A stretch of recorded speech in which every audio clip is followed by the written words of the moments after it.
Health tips நேயர்கள் அனைவருக்கும் வணக்கங்க. நம்ம இன்னைக்கு இந்த வீடியோ பதிவுல எந்த பழத்துடைய பயன்களை பத்தி பார்க்க போறேன்னு பார்த்தீங்கன்னா முலாம்பழங்க.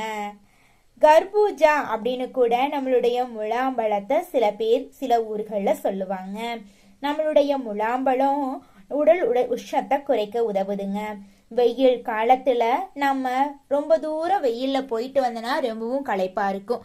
அந்த நேரத்துல ஒரு முலாம்பழம் வாங்கிட்டு வந்து ஒரு ஜூஸ் போட்டு குடிச்சோன்னு வச்சுக்கங்க, நம்மளுடைய உடல் புத்துணர்ச்சியா மாறிடுங்க. முலாம்பழம் சிறுநீர் பாதையில ஏற்படக்கூடிய எரிச்சலை போக்குறதுக்கும் வயிற்றுப்போக்க கட்டுப்படுத்துறதுக்கும் பயன்படுதுங்க.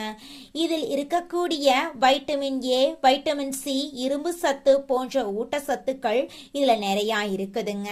இது செரிமானத்தை மேம்படுத்தி சருமத்தை பாதுகாத்து இரத்த அழுத்தத்தை சீராக்க உதவுதுங்க. கோடை காலத்துல ஏற்படும் உடல் சூட்டை தணிக்க முலாம்பழம் அதிக லெவல்ல பயன்படுத்தப்படுதுங்க. நார் சத்து மிகுந்த உணவா முலாம்பழம் இருக்குதுங்க. வைட்டமின் சி நிறைந்திருப்பதால நோய் எதிர்ப்பு மண்டலத்தை ஆரோக்கியப்படுத்தி வலிமைப்படுத்தி நோய் தொற்றிலிருந்து உடலை பாதுகாக்குதுங்க. உடலின் நீரோற்றமாக இருக்க தேவையான நீரை வழங்குதுங்க. இரும்பு சத்து, நார் சத்து அதிக லெவல்ல நம்மளுடைய முலாம்பழத்துல இருக்குதுங்க.